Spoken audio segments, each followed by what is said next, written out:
أما بعد فأعوذ بالله من الشيطان الرجيم بسم الله الرحمن الرحيم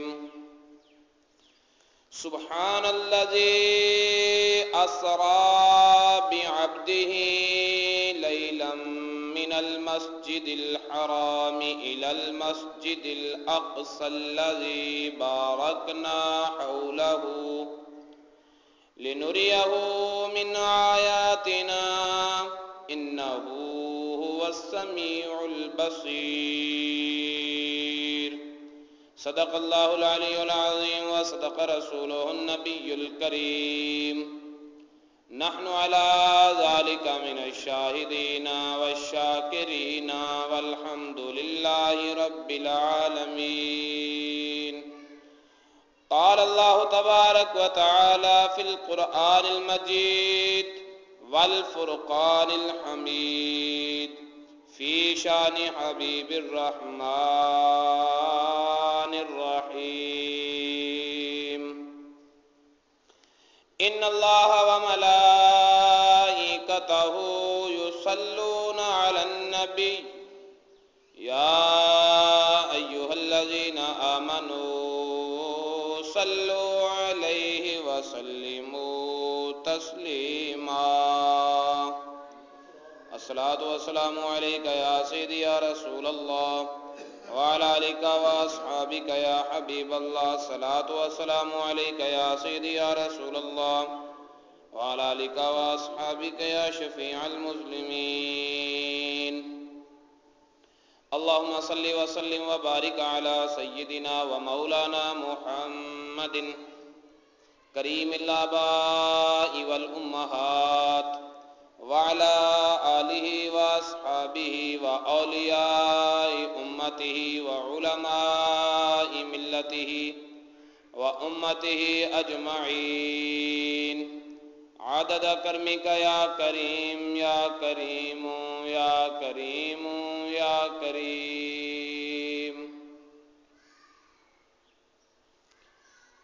اے مومن چھڑ دے غفلت نو بن تابعدار محمد دا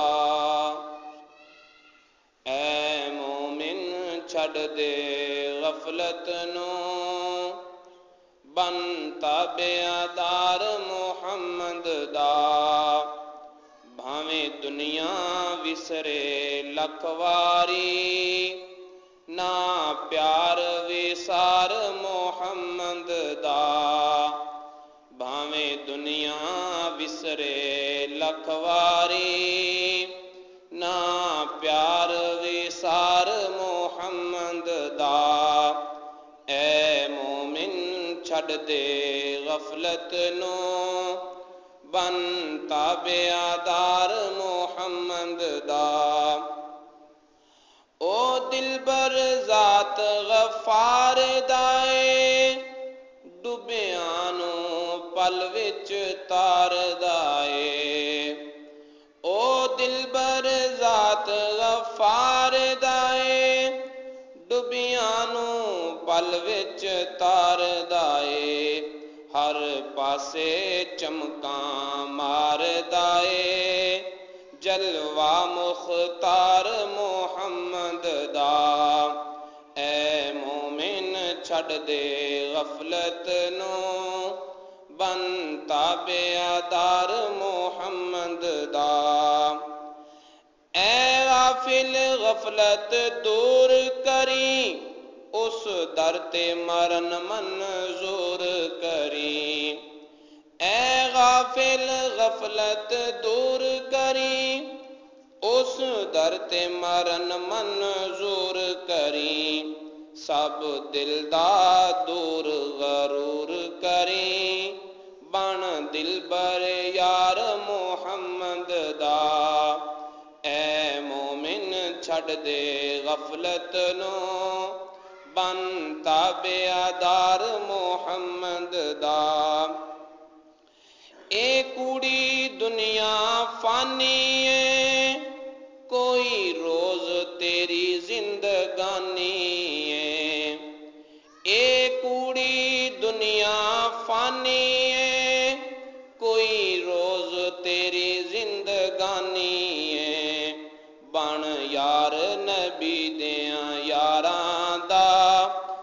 تک نور انوار محمد دا اے مومن چھڈ دے غفلت نو بن تابعدار محمد دا جو بردے یار دے دردے نے او مرنوں پہلے مردے نے جو بردے یار دے دردے نے او مرنوں پہلے مردے نے پھر دو جگ اندر تردے نے جو کردے پیار محمد دا پھر دو جگ اندر تردے نے جو کردے نے پیار محمد دا اے مومن چھڈ دے غفلت نو بن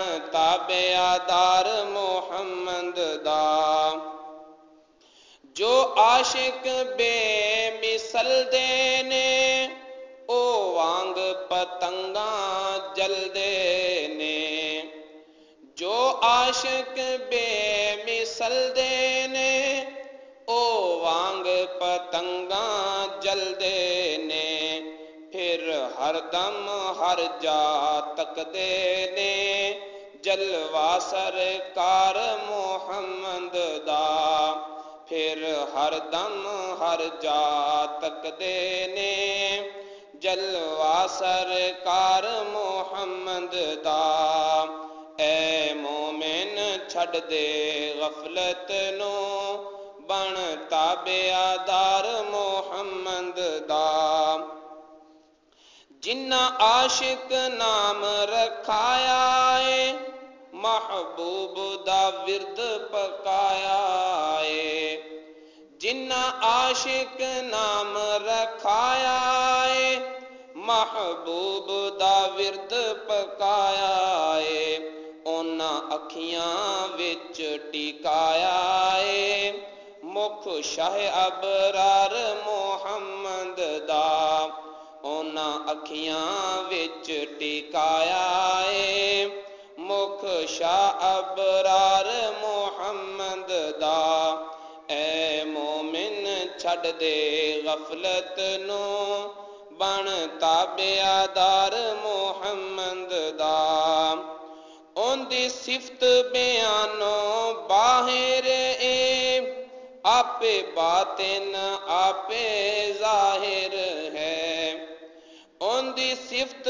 بیانوں باہر ہے آپ باطن آپ ظاہر ہے پڑے ذکر نیارا ہر ویلے خود پاک غفار محمد دا اے مومن چھڈ دے غفلت نو بن تابعدار محمد دا نہ دل تھی کدی وسارا میں دل جان نبی تو وارا میں نہ دل تھی کدی وسارا میں دل جان نبی تو وارا میں ایہا کراں حنیف پکارا میں ہو جائے دیدار محمد دا ایہو کراں حنیف پکارا میں ہو جائے دیدار محمد دا اے مومن چھڈ دے غفلت نو بن تابعدار محمد دا بھاویں دنیا وسرے لکھ واری نا پیار وسار محمد دا اللہ تعالیٰ کی حمد و ثنا کے بعد اللہ تعالیٰ کے پیارے حبیب خدا تاجدار بطوحہ قبلہ کونین سرکار دو عالم نور مجسم حبیب کبریا محمد مصطفیٰ صلی اللہ تعالی علیہ وآلہ وسلم پاک بارگاہ بے کس پناہ میں ہدیہ درود و سلام پیش کرنے کے بعد حاضرین محترم، رجب المرجب شریف کا ماہ مبارک، جس میں اللہ رب العزت نے اپنے پاک حبیب کو معراج کا معجزہ عطا فرمایا، اور اس عظیم المرتبت معجزے کا بیان قرآن پاک میں چند مقامات پر بیان فرمایا، جن میں سے ایک مقام سورہ بنی اسرائیل کی پہلی آیت ہے۔ اس سورت کو سورہ بنی اسرائیل بھی کہتے ہیں، اس کا ایک نام سورہ اسراء بھی ہے، اور اسی سورت کو سورہ سبحان بھی کہتے ہیں۔ بنی اسرائیل اس سورت کا نام اس لیے ہے کہ اس سورت میں بنی اسرائیل کے واقعات کا ذکر ہے۔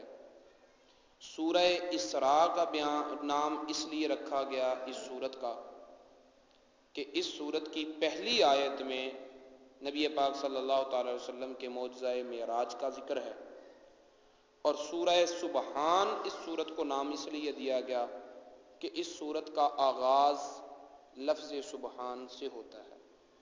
اللہ رب العزت ارشاد فرماتا ہے، سبحان الذی اسری بعبدہ، پاک ہے وہ ذات جس نے سیر کروائی، جو لے گیا اپنے بندے کو، لیلم، رات کے ایک تھوڑے سے حصے میں، من المسجد الحرام، اس سفر کا آغاز مسجد حرام سے ہوا، الی المسجد الاقصی، مسجد اقصی تک یہ سفر زمینی تھا، الذی بارکنا حولہ، وہ مسجد اقصی جس کے ارد گرد ہم نے برکتیں رکھی ہیں، رب تعالیٰ ارشاد فرماتا ہے۔ اور اس معراج کی وجہ کیا تھی، معراج کروانے کا مقصد کیا تھا؟ فرمایا لنریہ من آیاتنا، تاکہ ہم اپنے اس بندہ خاص کو اپنی نشانیاں دکھائیں، وہ نشانیاں جو دیگر انبیاء کرام نے فقط سنی ہیں، ہم اپنے اس بندہ خاص کو دکھائیں کہ ان نبیوں نے اپنی امتوں کو سن کر گواہی دی تھی، اور میرا نبی اس گواہی کو دیکھ کر گواہی دے۔ انہ هو السمیع البصیر، بے شک وہ بندہ جس کو ہم لے گئے، جس کو معراج کے لیے چنا گیا، جو ہماری خلوتوں کے لائق ہے، وہی بندہ سننے والا ہے، وہی دیکھنے والا ہے۔ جو کچھ ہم نے دکھایا اس کے سوا کوئی دیکھ سکتا نہیں، جو کچھ ہم نے اس سے کلام کیا، اسے سنایا، اس کے علاوہ اور کوئی سن سکتا نہیں۔ سننے کی طاقتیں اور دیکھنے کی ہمتیں یہ صرف اسی بندہ خاص کو ہم نے عطا فرمائی ہیں جس کو ہم نے معجزہ معراج عطا فرمایا۔ حضرت خواجہ نظام الدین محبوب الہی رحمۃ اللہ تعالی علیہ فوائد الفواد میں اپنے ملفوظات میں فرماتے ہیں کہ یہ معجزہ جو معراج ہے، اس کے 3 حصے ہیں، اس کے 3 حصے ہیں۔ مسجد حرام سے مسجد اقصی تک یہ اسراء ہے، یہ سیر ہے، زمینی سیر ہے، اور مسجد اقصی سے آسمانوں تک یہ معراج ہے، اور آسمانوں سے پھر لا مکانوں تک اور مقام او ادنا تک یہ اعراج ہے، یہ اعراج ہے۔ معجزہ معراج کو 3 سٹیپ دیے گئے، اور سبحان الذی اسری بعبدہ لیلا من المسجد الحرام الی المسجد الاقصی الذی بارکنا حولہ، یہاں تک اس آیت میں اسراء کا بیان ہے، زمینی سیر کا بیان ہے۔ لنوریہ من آیاتنا، اس جملے میں معراج کا ذکر ہے، جو آسمانوں میں دیکھا، حضرت آدم علیہ السلام کو دیکھا، حضرت عیسیٰ علیہ السلام کو دیکھا، جنتوں کو دیکھا، اللہ رب العزت کے انوار و تجلیات کو دیکھا، بیت المعمور میں فرشتوں کی امامت کروائی، تو یہ معراج ہے، اور لنوریہ من آیاتنا میں اس کا بیان ہے۔ انہ هو السمیع البصیر، یہ اعراج کا بیان ہے، اور یہ ان خلوتوں کا بیان ہے جن خلوتوں میں جبریل جیسا مقرب فرشتہ بھی نہیں تھا، وہ بھی پیچھے رہ گئے، سدرۃ المنتہا پہ آ کے ٹھہر گئے۔ اب معراج کے 3 حصے ہیں۔ جو پہلا حصہ اسراء ہے، مسجد حرام سے مسجد اقصی تک جانا، یہ قطعی اور یقینی ہے، ثابتہ بالکتاب، یہ نص قطعی قرآن سے ثابت ہے۔ جو نبی پاک صلی اللہ علیہ وسلم کے اس معجزے کا انکار کرے وہ کافر ہے، جو اتنے حصے کا انکار کرے وہ کافر ہے، کیونکہ اس کا ذکر قرآن میں ہے۔ اور یہ بات علامہ عبد العزیز پرہاروی رحمۃ اللہ علیہ نے شرح العقائد کی شرح النبراس میں ذکر فرمائی ہے۔ فرمایا اسراء یعنی مسجد حرام سے مسجد اقصی تک ثابت بالکتاب، یہ کتاب سے یعنی قرآن سے ثابت ہے، قطعی یقینی، یہ قطعی اور یقینی ہے۔ جو اس کا انکار کرے گا یکفر منکرہ، اس کا انکار کرنے والے پر کفر کا فتویٰ لگایا جائے گا، وہ کافر ہے۔ اور مسجد اقصی سے آسمانوں تک یہ معراج ہے، اس کا ذکر بالتفصیل قرآن پاک میں نہیں، لیکن حدیث مشہورہ میں ہے، ثابت بالحدیث المشہور، یہ حدیث مشہور سے ثابت ہے، بخاری سے ثابت ہے، مسلم سے ثابت ہے، سیاستہ کی کتب سے ثابت ہے۔ تو جو اس کا انکار کرے گا قرآن کا انکار کرنے والے کی طرح، وہ کافر تو نہیں لیکن فاسق ہے، گمراہ ہے، کہ اسے احادیث کی خبر نہیں، وہ حقیقت سے بھٹکا ہوا ہے۔ اور سدرۃ المنتہا سے آگے او ادنا کے مقام تک کی خلوتوں میں یہ اعراج ہے، اور اس کا ثبوت اخبار آحاد کے ساتھ ہے، اس کا ثبوت اخبار آحاد کے ساتھ، خبر واحد کے ساتھ ہے۔ یعنی یہ وہ راز کی بات ہے جو نبی پاک صلی اللہ علیہ وسلم نے ہر کسی کو نہیں بتائی، یہ کسی کو بتائی ہے، کسی صحابی کو بتائی ہے، ہر ایک میں یہ ظرف، یہ طاقت نہیں تھی، اور ہر ایک کے سامنے کھولنے والا یہ راز نہیں تھا۔ معجزہ معراج کو نبی پاک صلی اللہ علیہ وسلم نے اس طرح 3 حصوں میں اللہ رب العزت نے تقسیم کر کے اپنے حبیب کو عطا فرمایا۔ کیوں یہ 3 سٹیپ کیوں رکھے، یہ 3 سٹیپ، یہ 3 حصے کیوں کیے؟ اس کی وجہ یہ ہے کہ نبی پاک صلی اللہ تعالی علیہ وآلہ وسلم کی 3 صورتیں ہیں، یا یوں کہو کہ آپ کی 3 حالتیں ہیں۔ ایک آپ کی صورت ہے صورت بشری، ایک آپ کی صورت بشری ہے،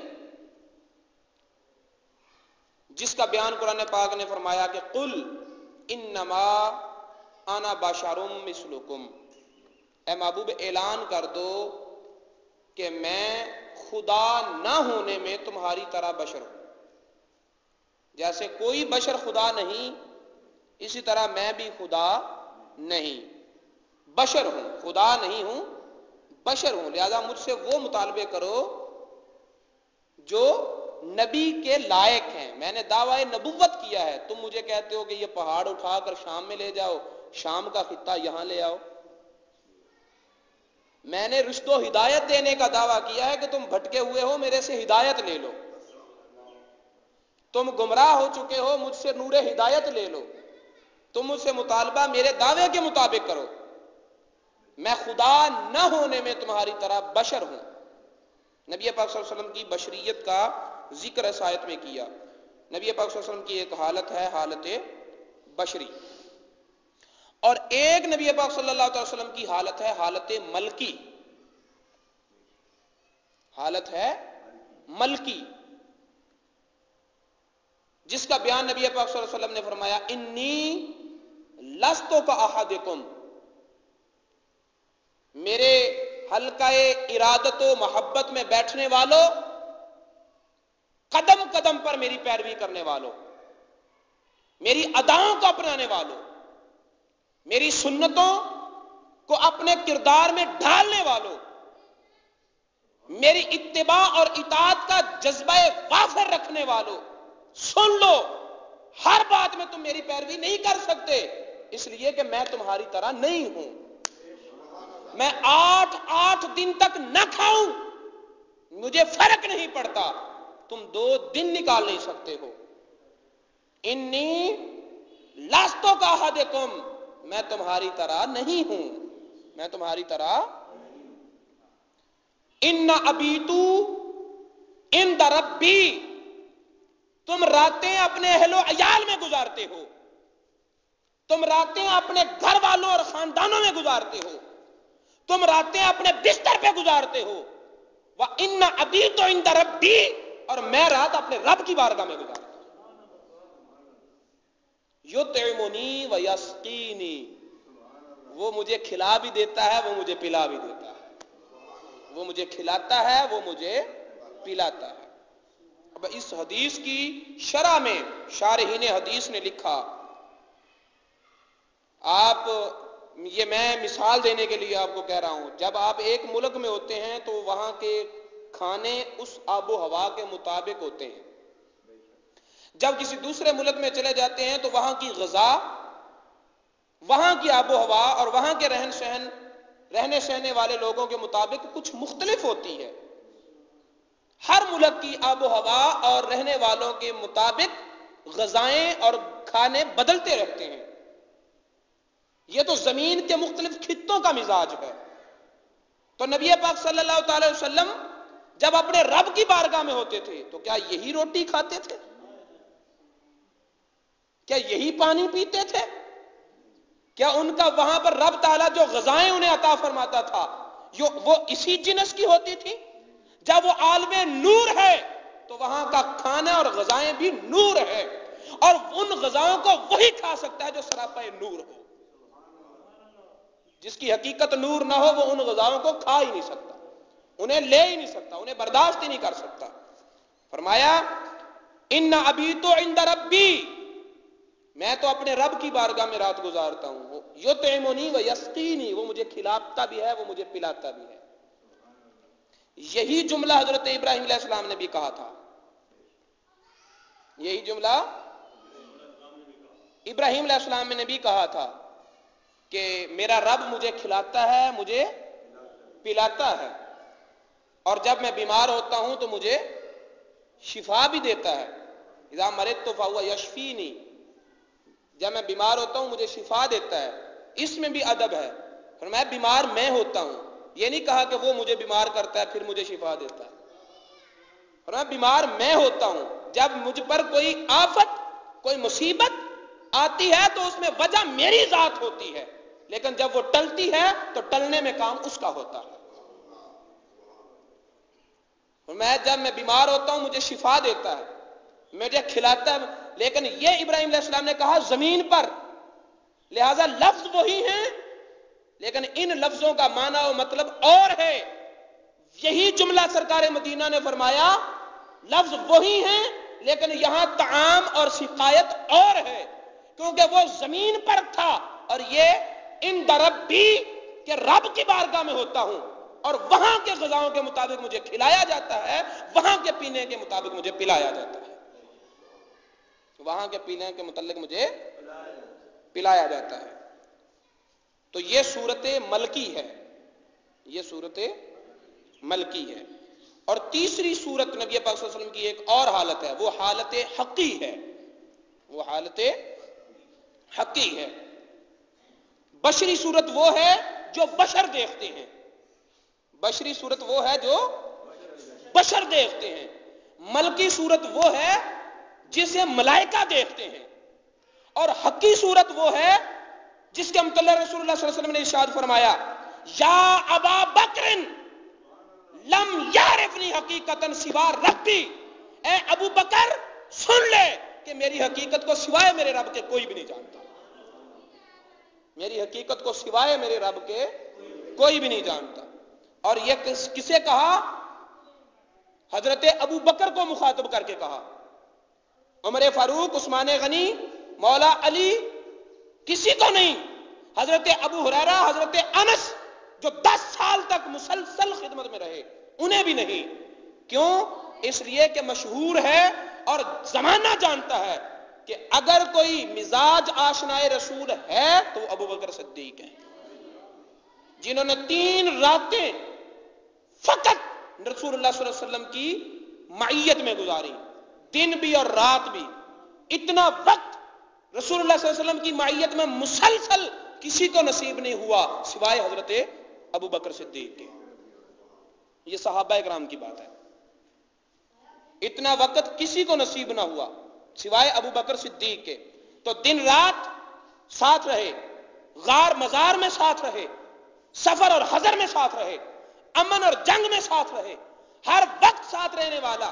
اگر کسی اور کے متعلق یہی کہا جاتا، یا عمر کہا جاتا، یا علی کہا جاتا، یا عثمان کہا جاتا، تو سننے والے یہ اندازہ کر سکتے تھے کہ یہ لوگ تو نہیں جانتے، لیکن ان سے زیادہ جو قربت رکھنے والے ابو بکر ہیں وہ جانتے ہوں گے۔ نبی پاک صلی اللہ علیہ وسلم نے فرمایا نہیں، سب سے زیادہ قربت رکھنے والے ابو بکر ہیں۔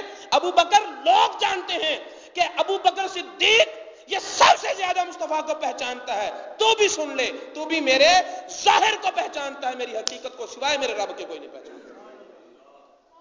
تو بھی میری ظاہر کو پہچانتا ہے، میری حقیقت کو تو بھی نہیں پہچانتا۔ اور یہی وہ صورت حقی ہے جس کے متعلق نبی پاک صلی اللہ علیہ وسلم نے ارشاد فرمایا، لی مع اللہ وقت،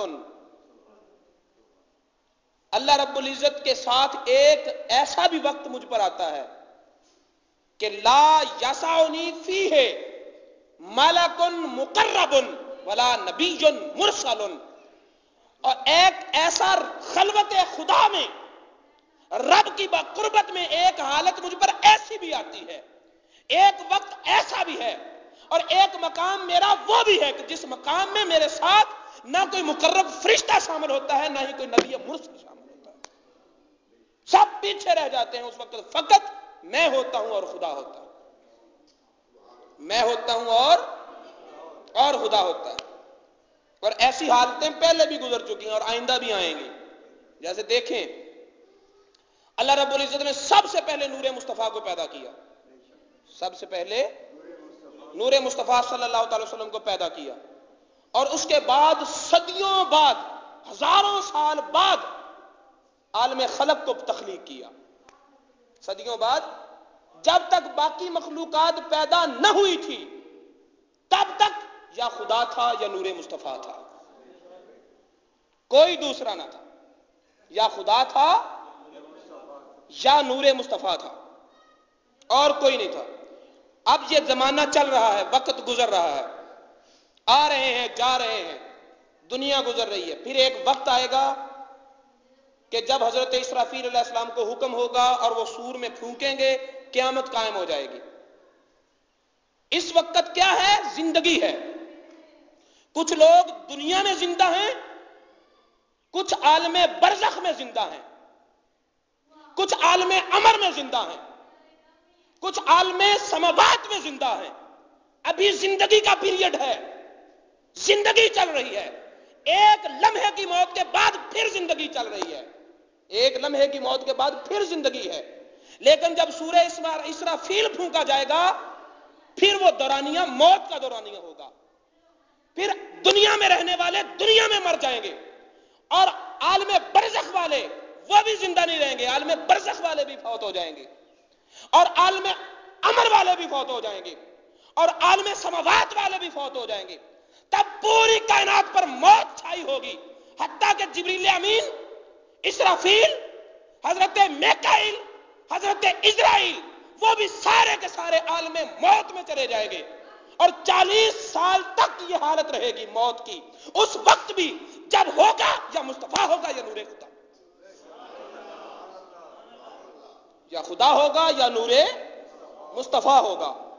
ایک ماضی میں عرصہ گزر چکا کہ جب خدا تھا یا نور مصطفیٰ تھا، اور ایک وقت آنے والا ہے کہ 40 سال تک یا خدا ہوگا یا نور مصطفیٰ ہوگا.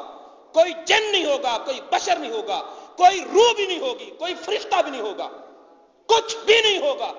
یا خدا ہوگا یا نور مصطفیٰ ہوگا اور کوئی نہیں ہوگا. تو اسی طرح نبی پاک صلی اللہ علیہ وسلم نے فرمایا لوگوں سن لو، میری ایک حالت ایسی بھی ہے، میری حقیقت ایسی بھی ہے کہ جس وقت خدا کی خلوتوں میں میرے لیے وسعت کی جاتی ہے تو اس وسعت میں نہ کسی ملک مقرب کی گنجائش ہوتی ہے نہ کسی نبی مرسل کی گنجائش ہوتی ہے. اور یہی صورت حقی ہے جس کا بیان کرتے ہوئے نبی پاک صلی اللہ علیہ وسلم نے فرمایا تھا کہ من رآنی فقد رأى الحق، جس نے مجھے دیکھا اس نے حق کو دیکھ لیا، جس نے مجھے دیکھا اس نے اللہ کو دیکھ لیا. یہ 3 حالتیں ہیں، 3 صورتیں ہیں نبی پاک صلی اللہ تعالی علیہ وسلم کی. اور نبی پاک صلی اللہ تعالی وسلم اپنی جس حالت میں ہوتے، جس حالت میں ہوتے، فرشتہ اسی حالت میں وہی لے کر آتا. جس حالت میں ہوتے، اگر نبی پاک صلی اللہ علیہ وسلم صورت بشری میں ہوتے تو جبریل امین بشر بن کر آتے، کبھی دہیہ قلبی کی شکل میں آتے، کبھی کسی اجنبی مسافر کی شکل میں آتے، کبھی کسی صحابی کی شکل میں آتے. جب صورت بشری میں ہوتے تو فرشتہ بھی صورت بشری میں آتا. جب نبی پاک صلی اللہ علیہ وسلم صورت ملکی میں آتے ہوتے تو فرشتہ بھی اپنی شکل فرشتوں والی شکل میں آتا، ملکی صورت میں آتا. اور جب نبی پاک صلی اللہ علیہ وسلم حالت حقی میں ہوتے تو پھر فرشتہ نہ آتا، پھر رب کائنات خود ارشاد فرماتا. پھر فرشتہ نہ آتا، پھر رب کائنات خود ارشاد فرماتا. یہی وجہ ہے کہ بعض احادیث قدسیاں ہیں، درمیان میں جبریل کا واسطہ نہیں، رسول اللہ صلی اللہ علیہ وسلم فرماتے ہیں کہ رب نے فرمایا. ان احادیث کو احادیث قدسیہ کہا جاتا ہے کہ جن میں روایت سند کا سلسلہ چلتے چلتے رسول اللہ صلی اللہ علیہ وسلم سے رب کی بارگاہ میں چلا جائے، نبی کہیں کہ رب نے فرمایا. تو جب وحی کا نزول ہوتا تو وہ بھی نبی پاک صلی اللہ علیہ وسلم کی حالت کے مطابق ہوتا.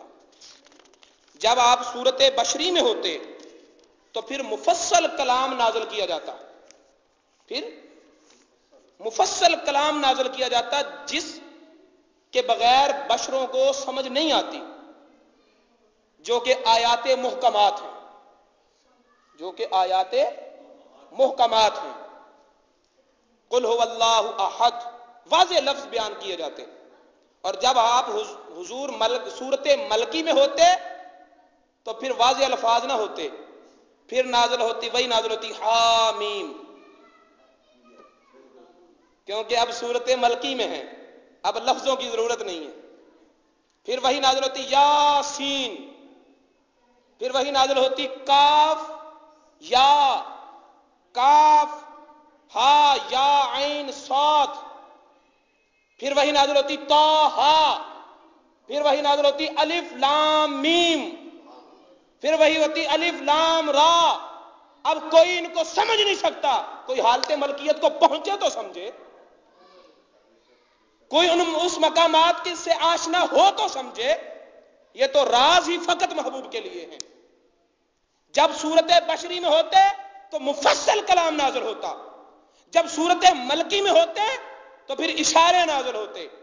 حروف مقطعات کا نزول ہوتا، اور جب آپ صورت حقی میں ہوتے تو پھر اوحا الی عبدہ ما اوحا، پھر وہ وہی کر دیتا جو وہ اپنے بندے کو کہہ دیتا، پھر وہاں پر فرشتوں کی بھی مجال نہ ہوتی، پھر وہاں اشارے بھی نہ ہوتے، پھر وہاں کنایات بھی نہ ہوتے، پھر وہاں صرف راز و نیاز مندی ہوتی، پھر وہاں صرف راز و نیاز ہوتے۔ تو چونکہ نبی پاک صلی اللہ علیہ وسلم کی 3 صورتیں ہیں، 3 حالتیں ہیں، بشری، ملکی، حقی، تو نبی پاک صلی اللہ علیہ وسلم کی ہر صورت کو اللہ نے معراج کروائی۔ مسجد حرام سے مسجد اقصی تک یہ بشریت کی معراج تھی، اور مسجد اقصی سے آسمانوں تک یہ صورت ملکی کی معراج تھی، اور آسمانوں سے لامکان اور مقام او ادنا تک یہ صورت حقی کی معراج تھی۔ وہاں حق تھا اور کچھ نہ تھا، وہاں حق تھا اور کچھ نہ تھا۔ اور ان تینوں معراجوں کو، جن کو خواجہ نظام الدین محبوب الہی رحمت اللہ علیہ نے 3 نام دیے کہ زمینی معراج اسراء ہے، آسمانوں تک معراج ہے، اور آسمانوں سے لامکانوں کی وسعتوں تک یہ اعراج ہے، یہ اعراج ہے۔ ان کا ذکر قرآن پاک کی اسی آیت میں ہے، سبحان الذی اسری بعبدہ لیلا من المسجد الحرام الی المسجد الاقصی الذی بارکنا حولہ۔ یہاں تک اسراء ہے، یہاں تک اسراء ہے، لنریہ من آیاتنا، یہ بیان معراج ہے، انہ هو السمیع البصیر، یہ بیان اعراج ہے، یہ بیان، یہ آیت کریمہ کا تعارف ہے۔ اس پر تفصیل انشاءاللہ آئندہ نشستوں میں ہوگی۔ اب میں کچھ کلمات حضرت امام جعفر الصادق رضی اللہ تعالی عنہ کی یادگار کے متعلق کہنا چاہوں گا، جو مشہور ہے کنڈیاں دا ختم۔ کیا مشہور ہے؟ کنڈیاں دا ختم۔ اور اس کے متعلق طرح طرح کی باتیں کی جاتی ہیں کہ اس کی کوئی اصل نہیں ہے، اس کی کوئی اصل نہیں ہے، رات کو دلانے کا کیا مقصد ہے، یہ وہ فلاں فلاں۔ میرے دوستو، ایک بات یاد میں رہے، کچھ لوگ ہیں جو صحابہ اکرام سے محبت کرتے ہیں اور اس محبت کی آڑ میں اہل بیت کے ساتھ عداوت کرتے ہیں۔ وہ سیدھے سیدھے اہل بیت سے دشمنی کے کلمات نہیں کہتے، وہ محبت کے حجاب میں عداوت کا رنگ اور عداوت کا غصہ نکالتے ہیں۔ اور کچھ وہ لوگ ہیں کہ جو اہل بیت سے محبت کا دعویٰ کرتے ہیں اور اہل بیت کی محبت کے پس پردہ صحابہ کرام کے ساتھ عداوت کرتے ہیں۔ میری بات سمجھ آ رہی ہے؟ لیکن اہل سنت کو یہ فخر حاصل ہے کہ یہ اہل بیت کے بھی غلام ہیں، صحابہ کرام کے بھی چاہنے والے ہیں۔ صحابہ کرام در والے ہیں، یہ نبی کے در والے ہیں جنہوں نے در سے خیرات پائی، اور اہل بیت نبی کے گھر والے ہیں جنہوں نے گھر سے خیرات پائی۔ تو ہم گھر والوں کے بھی غلام ہیں اور در والوں کے بھی نوکر ہیں، کسی کو بھی فراموش نہیں کرتے۔ بات سمجھ آ گئی؟ تو حضرت امام جعفر الصادق یہ نبی کریم صلی اللہ علیہ وسلم کے گھر والوں میں شامل ہیں، اور صحابہ کرام ساری کی ساری جماعت یہ نبی پاک صلی اللہ علیہ وسلم کے در والوں میں شامل ہے۔ 22 رجب یہ حضرت امام جعفر الصادق رضی اللہ تعالیٰ عنہ کے وصال کا دن ہے۔ گو ایک روایت کے مطابق حضرت امام جعفر الصادق کا وصال شوال کے مہینے میں ہوا تھا، لیکن ایک روایت 22 رجب کی بھی ہے جو شہرت پا گئی، جیسے نبی پاک صلی اللہ علیہ وسلم کی ولادت کے متعلق مختلف اقوال ہیں، 6 ربیع الاول، 2 ربیع الاول، 10 ربیع الاول، 12 ربیع الاول، لیکن 12 والی روایت شہرت پا گئی، 12 والی روایت شہرت پا گئی۔ اسی طرح حضرت امام جعفر الصادق کے وصال کی ایک روایت شوال کا مہینہ ہے، لیکن 22 رجب والی روایت جو ہے وہ شہرت پا چکی۔ رہی بات کنڈوں کی، تو یہ کنڈا لفظ ہندوستان میں بولا جاتا ہے، کنڈے کا لفظ کہاں بولا جاتا ہے؟ توجہ ہے، ہندوستان میں بولا جاتا ہے. اور یہ لفظ اپنے تاریخی پس منظر کے اعتبار سے کسی ولی اللہ کی نیاز دینے کے معنی میں استعمال ہوتا تھا، جس کے لیے آج کی اصطلاح میں لفظ ہے ختم. یہ وقت کے بدلنے سے، لہجوں کے بدلنے سے آپ خود بھی اس کا اندازہ کر سکتے ہیں کہ بچپن میں ہماری جو اردو تھی وہ اور تھی. اب جب یہاں تک پہنچے ہیں تو کئی لفظ انگریزی کے ہماری اردو میں شامل ہو گئے ہیں، اور کئی پہلے لفظ تھے پنجابی کے جو اردو سے نکل گئے ہیں. تو اسی طرح جب سفر کرتی ہے زبان تو سفر کرتے کرتے زمانے کے اعتبار سے الفاظ اور الفاظ کے استعمال میں چینجنگ اور تبدیلیاں آتی رہتی ہیں. 1836 عیسوی میں، 1836 یعنی جس سال کے آج 2014 چل رہی ہے نا، اس حساب سے 1836 عیسوی میں ایک کتاب لکھی گئی جس کا نام ہے فرہنگ آصفیہ. کیا نام ہے؟ فرہنگ آصفیہ. اس کی 2 جلدیں ہیں، ہر جلد 2 حصوں پر مشتمل ہے، کل 4 حصے بن جاتے ہیں. اور یہ کتاب ڈکشنری ہے ہندوستان میں بولے جانے والے الفاظ کی. یہ کتاب ڈکشنری ہے ہندوستان میں بولے جانے والے الفاظ کی. اس شخص نے ان الفاظ کو کوٹ کیا اور ان کے ان معانی کو بھی ساتھ ذکر کیا جو معانی ان الفاظ کے مراد لیے جاتے. اس کتاب میں لفظ کنڈا کا معنی 2 معنی لکھے ہیں. کنڈے کا ایک معنی ہے مٹی کا مخصوص برتن، اور ساتھ ہی لکھا ہے کہ کنڈے کا دوسرا معنی ہے کسی ولی اللہ کے نام کی شیرینی.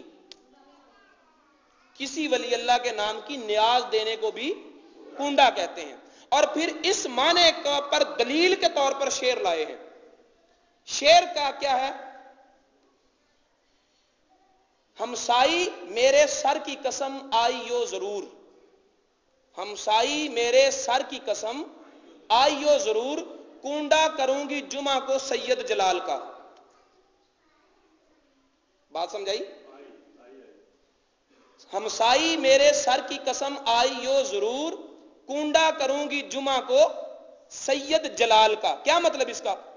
کہ سید جلال کوئی بزرگ ہیں جن سے ان کی عقیدتیں وابستہ ہیں، اور وہ کہہ رہی ہے کہ جمعہ والے دن میں اپنے سید جلال کی نیاز دوں گی، اے میرے ہمسائے تو بھی آنا، اے میرے ہمسائے.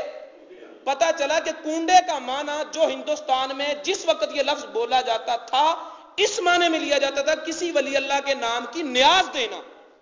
تو امام جعفر کے کنڈوں کا مطلب یہ ہوا کہ حضرت امام جعفر صادق کے نام کی نیاز دینا. اب اسے کنڈا کہنے لگے کیونکہ نیاز دیتے تھے مٹی کے برتن میں، اس وقت تھے ہی مٹی کے برتن، اس وقت تھے ہی مٹی کے برتن، اور ان مٹی کے برتنوں کی مختلف صورتوں اور حالتوں کے اعتبار سے مختلف نام تھے. جو برتن آستانوں پر اور نظر نیاز میں استعمال ہوتا تھا اور آج بھی بعض آستانوں پر ہوتا ہے اسے کنڈا کہا جاتا ہے. تو یہ ہے اصل میں نہ کسی برتن سے خصوصیت ہے، نہ ہی کسی خاص کھانے سے تعلق رکھا جاتا ہے، بلکہ یہ 22 دن حضرت امام جعفر الصادق رضی اللہ تعالیٰ عنہ کی یادگار ہے. اب لوگوں نے یہ کہنا شروع کر دیا کہ اس کا آغاز 1906 میں ہوا تھا. 1906 سے پہلے کنڈے نہیں تھے. 1906 سے پہلے ایک امیر تھا، اس کا نام تھا امیر شاہ، اور اس نے اپنے گھر میں حضرت امام معاویہ رضی اللہ تعالیٰ عنہ، حضرت امیر معاویہ کی موت کی خوشی میں حلوہ پکایا تھا، پوڑی پکائی تھی، اور پھر وہ شیعوں میں رائج ہو گئی اور شیعوں سے پھر سنیوں میں رائج ہو گئی. یہ 1906 سے آغاز پایا. اس سے پہلے کنڈے نہیں تھے. ان کی بارگاہ میں یہ ادب سے التجا ہے کہ تمہارا دعویٰ 1906 کا ہے اور جس کتاب میں کنڈے کا معنی ذکر کیا گیا وہ کتاب 1836 میں لکھی گئی ہے. اس کا مطلب ہے 1906 سے پہلے کنڈے تھے، تبھی اس کتاب میں اس کا یہ ذکر بھی آیا اور معنی بھی آیا. یہ بالکل بے معنی بات ہے. حضرت امیر معاویہ رضی اللہ تعالیٰ عنہ کا وصال 22 رجب کو ہوا ہی نہیں ہے، ان کا وصال 4 رجب کو ہوا ہے. حضرت امیر معاویہ رضی اللہ تعالیٰ عنہ کا وصال کب ہوا ہے؟ 4 رجب کو. 22 رجب کا تعلق ہی کوئی نہیں حضرت امیر معاویہ کے ساتھ. ولادت وہ تو پتہ نہیں، صرف اتنا ہی پتہ ہے کہ اعلان نبوت سے 8 سال پہلے پیدا ہوئے تھے حضرت امیر معاویہ. اور وصال آپ کا 4 رجب میں ہوا ہے، 60 ہجری 4 رجب، 22 رجب کے ساتھ حضرت امیر معاویہ کا تعلق ہی نہیں ہے۔ یہ وہ لوگ جو صحابہ کی محبت کا دم بھرنے والے ہیں، وہ محبت صحابہ کا پہلو آگے رکھ کر امیر معاویہ کی یادگار کو پیچھے کر رہے ہیں، حضرت امام جعفر الصادق کی یادگار کو پیچھے کر رہے ہیں۔ سنیوں یاد رکھو، ہم فقط صحابہ کے بھی نہیں، فقط اہل بیت کے بھی نہیں، ہم محبت اہل بیت کے بھی اور محبت صحابہ کرام کے بھی، دونوں در والوں اور گھر والوں دونوں کی غلامی کا پٹا اپنے گلے میں رکھتے ہیں۔ حضرت امیر معاویہ کا دن آئے تو اسے بھی فراموش نہ کرو، حضرت امام جعفر کا دن آئے تو اسے بھی فراموش نہ کرو۔ حضرت امام جعفر الصادق یہ حضرت امام زین العابدین کے پوتے ہیں، حضرت امام زین العابدین کے بیٹے امام باقر کے بیٹے حضرت امام جعفر، یہ امام زین العابدین کے پوتے ہیں اور حضرت امام حسین کے بڑ پوتے ہیں اور حضرت علی المرتضیٰ کی اولاد ہیں۔ لہذا 22 رجب غالباً جمعرات کو بن رہی ہے، اندھیرے میں دلانا چاہیے، حلوہ پوڑی ہی پکانا چاہیے۔ یہ شرطیں اگر کوئی یہ سمجھتا ہے کہ ان کے بغیر ہوتا نہیں ہے ختم، تو یہ جہالت ہے۔ اور اگر اس لیے کہتے ہیں کہ صبح ختم دلا دیں تاکہ اسی بہانے سے گھر والے بھی اٹھ کر عبادت میں نماز میں مشغول ہو جائیں گے، تو اس میں حرج بھی نہیں ہے۔ یہ تو ہے ایسا کرنے والے کی نیت پر ڈیپینڈ کرتا۔ تو میرے دوستو، امام جعفر الصادق کی یادگار کو نہ بھولیں تاکہ ہم اہل بیت کی غلامی کا بھی ثبوت دیں اور صحابہ کرام کی محبت کا بھی ثبوت دیں۔ اللہ رب العزت کی بارگاہ میں دعا ہے کہ وہ ہمیں ایمان پر زندگی، ایمان پر موت عطا فرمائے۔ وما علینا الا البلاغ۔